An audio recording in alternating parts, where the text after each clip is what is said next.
Guys, how are you all? Fine, सब ठीक हो? चलिए, तो कल हम लोगों ने किसके बारे में बात करी थी? कल हम लोग बात कर रहे थे जीन्स के बारे में बात कर रहे थे, जिसमें से हम लोगों ने जंपिंग जीन और हाईली रिपीटेटिव डीएनए इनकी बात करी थी। आई एम श्योर आप लोगों को समझ में आया है कल जो हमने बात की थी हाईली रिपीटेटिव डीएनए और जंपिंग जीन्स के बारे में। आज जो हम बात करने वाले हैं वो कौन कौन सी जीन है आपकी? एक है आपकी कोडिंग जीन। एक एक करके बात कर लेते हैं। चलिए, सबसे पहले कल की किसी लेक्चर में कोई डाउट तो नहीं भैया? कल जो हमने पढ़ा है कल के लेक्चर्स में किसी को डाउट? कल वैसे हम लोगों ने काफी बार बात कर ली थी। हाई जो आपके रिपीटेटिव डीएनए थे उसमें आपको थोड़ा सा डाउट सबको आ रहा था, तो उसके बारे में हमने काफी बात कर ली थी, तो हम श्योर आप लोगों को उसमें डाउट नहीं होगा। ठीक है? और ऐसा नहीं है मैं बोल रही हूँ तो नहीं है, तो मतलब मैडम अगर है भी है तो नहीं बताएंगे, अगर है तो बता दीजिए। चलिए, ठीक है ना? आज हम बात कर रहे हैं कोडिंग जीन की। तो coding gene I am sure आप लोगों को बताने की या पढ़ाने की जरूरत नहीं है। कोडिंग जीन्स कौन सी जीन्स हैं? यानी कि डीएनए में मौजूद वो जीन जो प्रोटीन का सिंथेसिस करेंगी या फिर जो कोड होती है। डीएनए में मौजूद वो जीन्स जो कोड होती है। अब इसमें आपकी इंट्रॉन और एक्सॉन दोनों आएंगे बच्चों। ठीक है ना? इंट्रॉन और एक्सॉन दोनों आएंगे। क्यों? क्योंकि जो कोडिंग जीन है, जो कोडिंग जीन है वो दोनों में, मतलब डीएनए में तो दोनों ही कोड होते हैं ना। होते कि नहीं होते भाई? डीएनए की तो इंट्रोन्स भी कोड होते हैं और डीएनए के एक्सोन्स भी कोड होते हैं। होते कि नहीं होते? डीएनए से तो आरएनए में आते हैं, वो एक अलग बात है। इनका ट्रांसलेशन नहीं होता। किनका? इंट्रॉन्स का ट्रांसलेशन नहीं होता, केवल एक्सोन्स का ट्रांसलेशन होता है। ठीक है ना? तो इसके लिए हम क्या कहते हैं कि कोडिंग जीन्स कौन सी जीन होती है? डीएनए में वो सारी जीन्स जो क्या होती हैं, कोड होती है, they are included in the coding genes. ठीक है? चलिए, और किस डायरेक्शन में ये कोड होती है बच्चों? 5' टू 3'। 5' टू 3' कोड होती है। ठीक? इसके बाद कौन सी जीन है हमारी? कोडिंग जीन के बाद हमारी स्प्लिट जीन्स।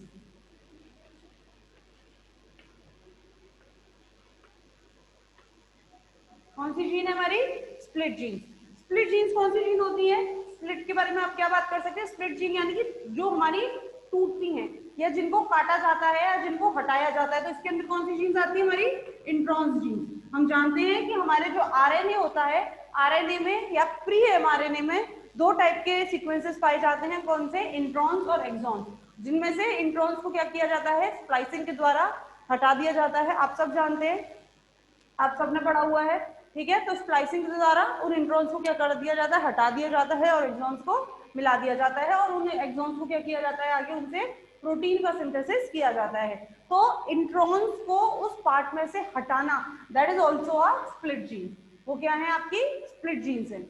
आ रही बात समझ में सबको? स्प्लिट जीन्स और इंटरप्टेड जीन भी इनको कहते हैं।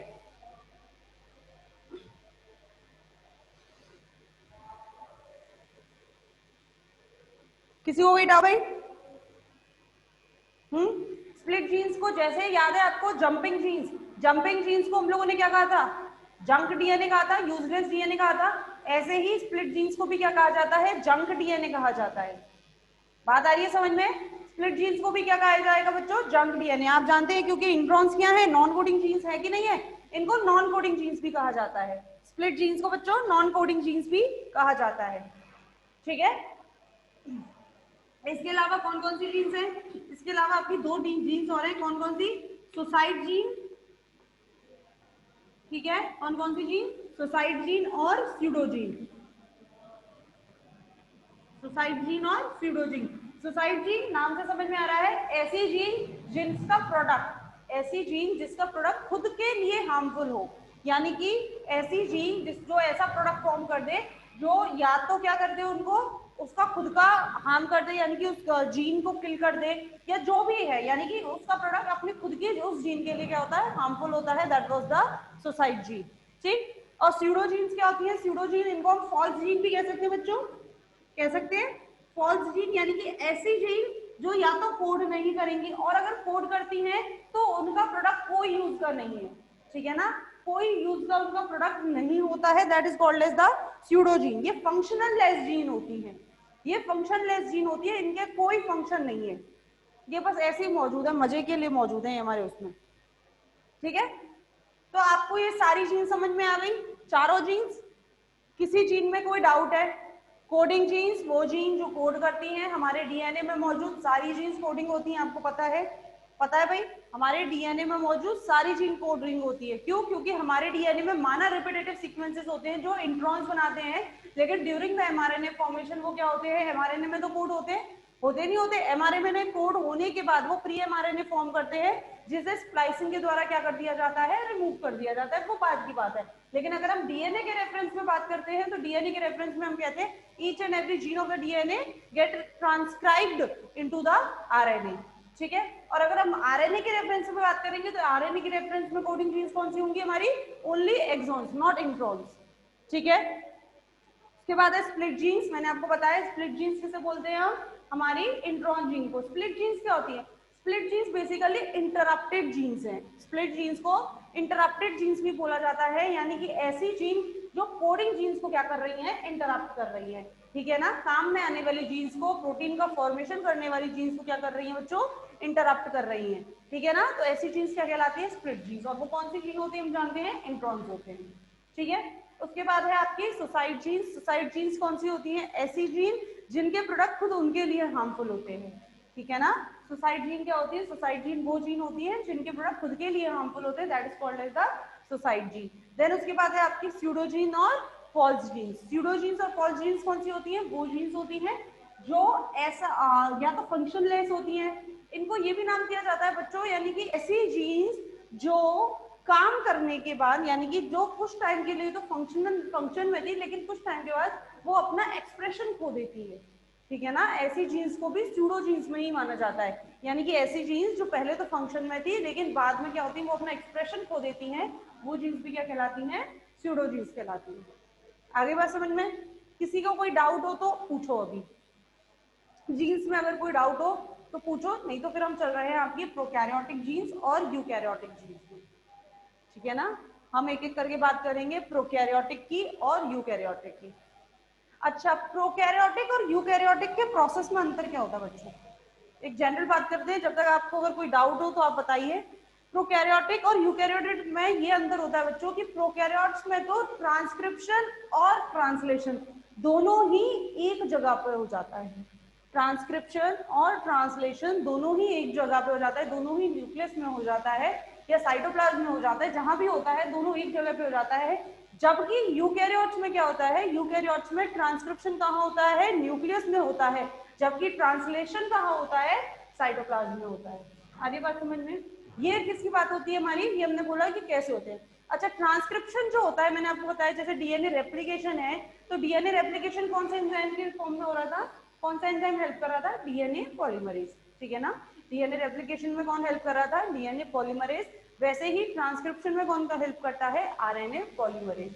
तो प्रोकैरियोट्स में तो आरएनए पॉलीमरेज एक ही होता है जो सभी टाइप के आरएनए, यानी कि whether it is sRNA, whether it is mRNA, whether it is rRNA, tRNA, सभी टाइप के आरएनए को क्या करता है, वो फॉर्म करता है। लेकिन अगर हम यूकैरियोट्स की बात कर रहे हैं तो यूकैरियोट्स में 3 टाइप के आरएनए पॉलीमरेज मिलते हैं, RNA polymerase first, RNA polymerase second और आरएनए पॉलीमरेज थर्ड। ठीक है, एक एक करके बात करेंगे। उसके बाद और बात करें और क्या क्या चीज होती हैं, एक जीन पाई जाती है बच्चों, प्रमोटर जीन, एक जीन पाई जाती है प्रमोटर जीन। चलिए बात करें सुसाइड जीन की। सबसे पहले हम किसकी बात कर रहे हैं आपसे, प्रमोटर जीन्स की बात कर रहे हैं, फिर सुसाइड जीन की भी बात करेंगे। प्रमोटर जीन्स क्या होती है, प्रमोटर जीन्स वो जीन्स होती है, मैंने आपको बोला 2 टाइप की जीन्स होती है, एक होती है प्रमोटर जीन और एक हो जाती है रेगुलेटरी एलिमेंट, या रेगुलेटरी जीन्स भी आप इन्हें कह सकते हैं। प्रोकैरियोट्स के अंदर केवल और केवल प्रमोटर जीन्स पाई जाती हैं, इसके अंदर प्रमोटर जीन होती है। जबकि अगर मैं यूकैरियोट की बात करूंगी तो यूकैरियोट्स में ये तीनों जीन्स, दोनों जीन्स पाई जाती है। प्रमोटर प्रोकैरियोट में केवल प्रमोटर जीन्स पाई जाती हैं, जबकि यूकैरियोट्स में प्रमोटर और रेगुलेटरी एलिमेंट्स दोनों पाए जाते हैं। अब ये होते क्या है, ये होते हैं बच्चों हमारी जो सीक्वेंस होता है, यानी कि फॉर एग्जाम्पल ये डीएनए है, ठीक है, ये डीएनए है, यहाँ से आपका ट्रांसक्रिप्शन शुरू होना है। ठीक है ना, यानी कि डीएनए का ये पार्ट क्या करेगा, ट्रांसक्रिप्शन। अच्छा, +1 नाम क्यों दिया है, +1 नाम देते हैं इनिशिएशन को, +1 किसको नाम देते हैं, इनिशिएशन को, यानी कि वो जगह जहां से आपका ट्रांसक्रिप्शन शुरू होना है। ठीक है, +1 नाम दे देते हैं। यानी कि ये आपका क्या है, इनिशिएशन साइट है, यहाँ से आपका इनिशिएशन शुरू होना है।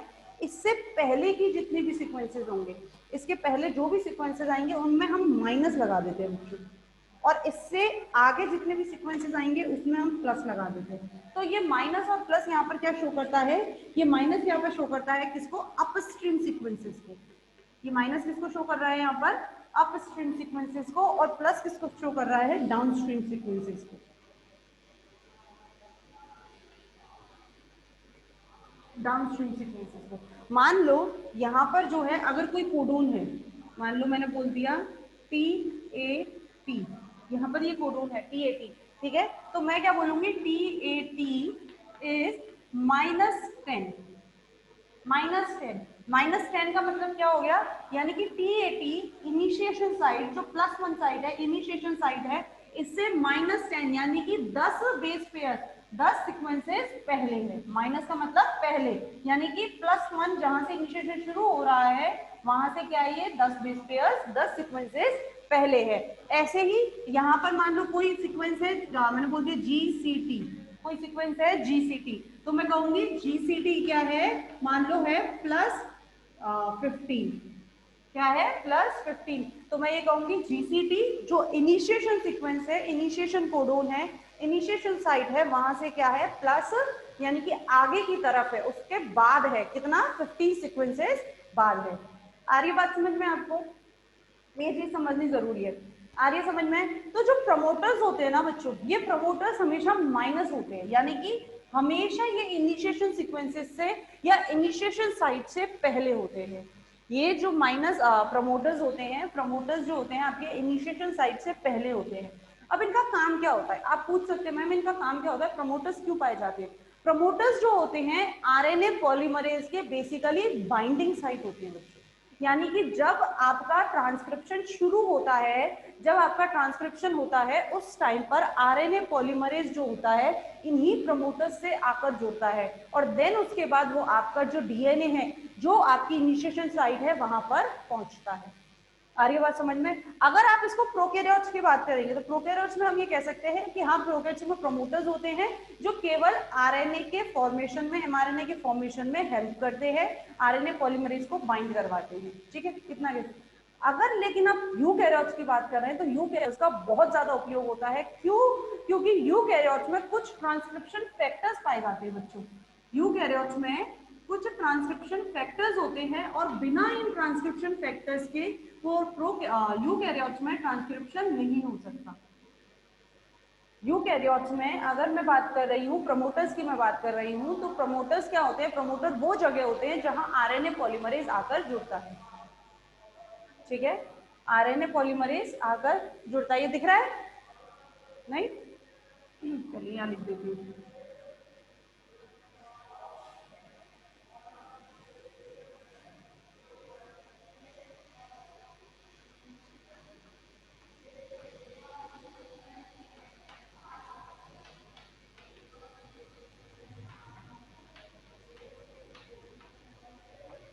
ट्रांसक्रिप्शन फैक्टर्स बेसिकली होता क्या है कि जो प्रमोटर्स होते हैं, प्रमोटर्स वो सीक्वेंसेस होते हैं जो आरएनए पॉलीमरेज के बाइंडिंग साइट की तरह काम करते हैं।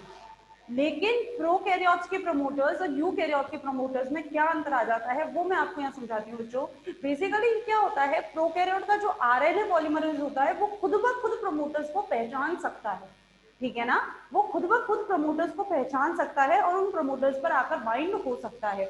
लेकिन जो यूकैरियोट्स का आरएनए पॉलीमरेज होता है, यूकैरियोट्स के आरएनए पॉलीमरेज को प्रमोटर से बाइंड होने के लिए, प्रमोटर को पहचानने के लिए कुछ फैक्टर्स की जरूरत पड़ती है, और वो फैक्टर्स क्या कहलाते हैं बच्चों, ट्रांसक्रिप्शन फैक्टर्स। कई टाइप के फैक्टर्स प्रेजेंट होते हैं, जैसे TF second A, TF second B, इन सब के अपने अपने काम होते हैं। कुछ हेलिकेज की तरह काम करते हैं, कुछ प्रमोटर से बाइंड करवाने के लिए काम करते हैं, कुछ इनिशिएशन साइट को पहचानने के लिए काम करते हैं। तो इन ट्रांसक्रिप्शन फैक्टर्स का बेसिकली अलग अलग काम होता है, but the most important thing is कि यूकैरियोट्स में प्रमोटर्स पर ये ट्रांसक्रिप्शन फैक्टर्स आकर जुड़ते हैं, और इन ट्रांसक्रिप्शन फैक्टर्स के जुड़ने के बाद ही आरएनए पॉलीमरेज प्रमोटर से आकर जुड़ पाता है। आ रही है बात समझ में आपको, ये सबको आ गई, ठीक है ना। तो प्रमोटर आपको बात समझ में आ गई। प्रमोटर क्या चीज है? प्रमोटर वो सीक्वेंसेस होते हैं जो इनिशिएशन साइट से पहले मौजूद होते हैं, यानी कि इनकी सीक्वेंसेस हमेशा माइनस में होगी, यानी कि हमेशा क्या होगी? अपस्ट्रीम होगी। और साथ में क्या होता है? ये वो सीक्वेंसेस होते हैं जो आरएनए पॉलीमरेज के लिए एक बाइंडिंग साइट की तरह काम करते थे। बात आती है रेगुलेटरी जीन्स की।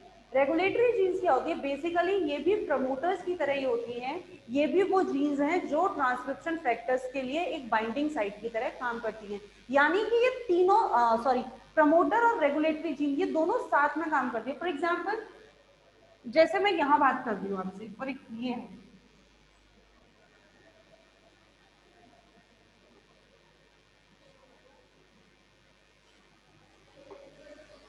ये यूकैरियोट का क्या है? डीएनए है। ये क्या है? इसका +1 है, यानी कि यहाँ से इनिशिएशन शुरू हो रहा है। अब ये क्या है? इसका प्रमोटर है, ठीक है। ये क्या है? इसका प्रमोटर है। इस प्रमोटर से पहले कुछ सीक्वेंसेस होते हैं जो रेगुलेटरी कहलाते हैं। ये दोनों क्या है? रेगुलेटरी सीक्वेंसेस हैं। क्या है ये? रेगुलेटरी सीक्वेंसेस होते हैं। और ये तीनों मतलब ये वाला सीक्वेंस, ये वाला सीक्वेंस और ये वाला सीक्वेंस, यानी कि ये रेगुलेटरी और प्रमोटर ये दोनों किसकी तरह काम करते हैं? दोनों ही ट्रांसक्रिप्शन फैक्टर्स को बाइंड करने के लिए काम करते हैं। इन दोनों से ही, प्रमोटर से भी और रेगुलेटरी से भी ट्रांसक्रिप्शन फैक्टर्स आकर जुड़ते हैं। आ रही बात समझ में? चलिए, तो ये दो चीज हो गई आपकी, क्या? प्रमोटर और रेगुलेटरी जीन। प्रमोटर और रेगुलेटरी जीन के अलावा एक और जीन्स पाई जाती है, कौन सी बच्चों? एनहांसर्स। एक और जीन्स पाई जाती है एनहांसर्स जीन्स। एनहांसर्स क्या होते हैं? प्रमोटर का काम क्या है? प्रमोटर का काम है ट्रांसक्रिप्शन को प्रमोट करना, है कि नहीं है? आरएनए पॉलीमरेज को बाइंडिंग साइट प्रोवाइड कराता है, जिससे आरएनए पॉलीमरेज प्रमोटर पर आकर जुड़ता है और ट्रांसक्रिप्शन को क्या करता है? प्रमोट करता है, यानी कि बढ़ाता है। Same with the enhancers. Same with the enhancers, ये भी क्या करते हैं? ये प्रमोटर को रेगुलेट करते हैं।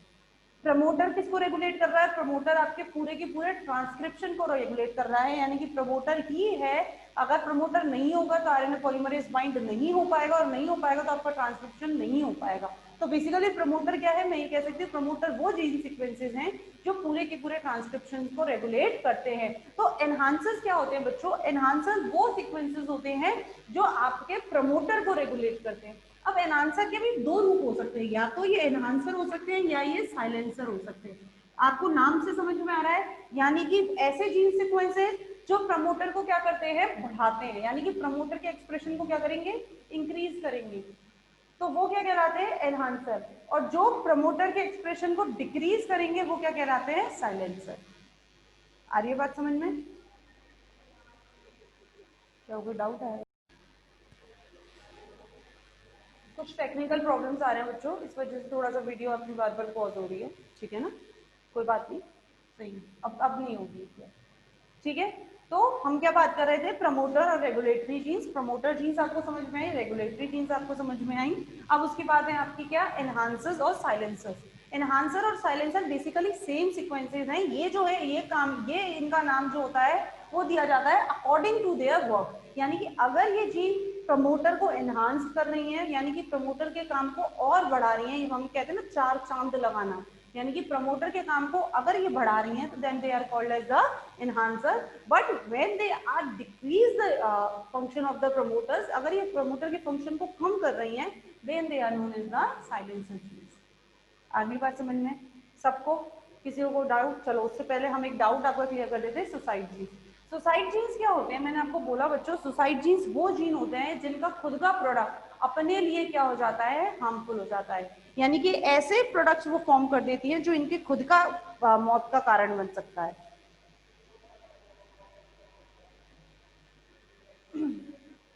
आपको आई बात समझ में? फॉर एग्जाम्पल कई सारी हमारी ऐसी जीन्स होती हैं, जैसे कि आपको ने, अच्छा आप लोगों ने वो पढ़ा है कॉर्डेट्स? कॉर्डेट्स सबने पढ़े हैं, 12th में थोड़े बहुत सबने पढ़े हैं। आपने मुझे तो खैर बहुत ज्यादा याद नहीं कॉर्डेट्स के बारे में, पर आपने वो पढ़ा होगा आपका, आई गेस सिफेलो कॉर्डेट्स में आते हैं वो, जिसमें जो लार्वल स्टेज होती है वो एडल्ट स्टेज में ज्यादा क्या होती है? जो लार्वल स्टेज होती है वो एडल्ट स्टेज से क्या होती है, ज्यादा एडवांस्ड होती है। बट जब उस लार्वा को एडल्ट में बदलना होता है तो उसके धीरे धीरे पार्ट्स क्या हो जाते हैं, अपने आप खत्म होने लगते हैं, अपने आप कम होने लगते हैं। That was the apoptosis. हम एक वर्ड यूज करते हैं बच्चों, एपोप्टोसिस।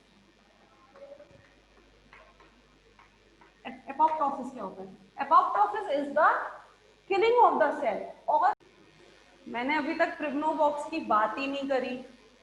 करी मैंने? हाँ, प्रिग्नोवॉक्स की मैंने बात नहीं करी ना, प्रिग्नोवॉक्स पर भी आएंगे। आप मेरे को पता है, मे बी आपने बुक रीड करी है, आपने बुक को पढ़ा है, दैट वाज गुड, पर अभी तक मैंने प्रिग्नोवॉक्स की बात नहीं करी है। हम जब आएंगे तो मैं आपको डेफिनेटली बताऊंगी कि प्रिग्नोवॉक्स क्या होता है। ठीक है, अभी तक तो हम जीन्स पर ही चल रहे हैं। I know Pribnow box is the promoter gene. Pribnow box क्या है? प्रमोटर जीन है। और ये किसका प्रमोटर जीन है? ये प्रोकैरियोट्स का प्रमोटर जीन है। ठीक है ना, प्रोकैरियोट का प्रमोटर जीन है जिसका नाम है प्रिग्नोवॉक्स। तो मैं जब इस पे आऊंगी तब मैं आपसे इसके बारे में बात करूंगी। फिलहाल मैं सिर्फ आपसे इनका मतलब बात कर रही हूँ कि प्रमोटर जीन का मतलब क्या है, रेगुलेटरी जीन का मतलब क्या है, ये कैसे डिनोट की जाती हैं और इनके क्या फंक्शन है। अब प्रोकैरियोट्स में कौन से प्रमोटर्स होते हैं और यूकैरियोट्स में कौन से प्रमोटर्स होते हैं, ये अब हम बात करेंगे। ठीक है, उससे पहले हम बात कर रहे हैं किसकी, आपकी सुसाइड जीन की। सुसाइड जीन्स क्या होते हैं? सुसाइड जीन्स वो जीन्स होते हैं जो किसी के अपने ही फंक्शन को क्या करते हैं, अपने आप को क्या कर देते हैं, खत्म कर देते हैं। और ऐसी टाइप की सेल्स को क्या कहते हैं हम? एपोप्टोसिस। यानी कि इस प्रोसेस को कहते हैं हम एपोप्टोसिस।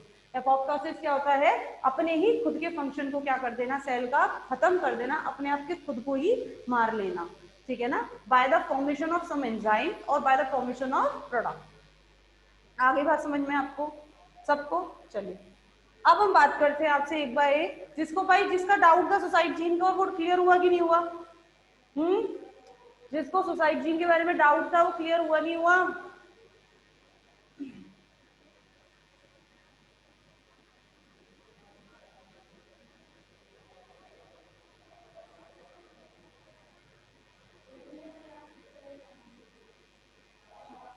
बच्चों क्लास रिज्वाइन कर लीजिए एक बारी।